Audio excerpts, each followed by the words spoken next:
شەڕی دوانزە ڕۆژەی نێوان ئیسرائیل و ئێران کەم تا زۆر زیانی بە خەڵکی هەرێمی کوردستانی شکاندووە ئەوە تا بڕیارێک کە خەریک بوو جێبەجێ بکرێت وەستاوە کە سوودی بۆ هاوڵاتیانی کوردستان هەیە ئەوانەی بە ئۆتۆمبیلی خۆیان دەستنە ئێران.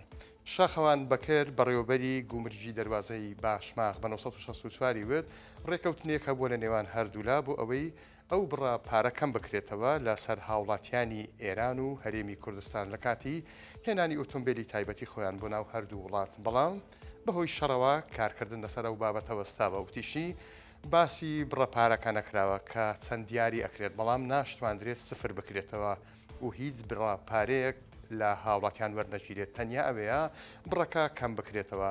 بەڕێوەبەری گومرجی دەواازەی باشماغ دەشڵێت ویستومانە سەرقاڵی ئەوە بووین کار لەسەر بابەتەکە بکەین بەڵام بەهۆی شەڕەوە بابەتەکە وەستاوە هیچ گۆڕانێکی بەسەردانە هاتووە. ئێستا هەر هاوڵاتیەک بیەوێت ئۆتۆمبیلی تایبەتی خۆی ببات ئەوە وەک ڕابردوو بۆ هەر مانجێک $250 لێوەرەگیرێت.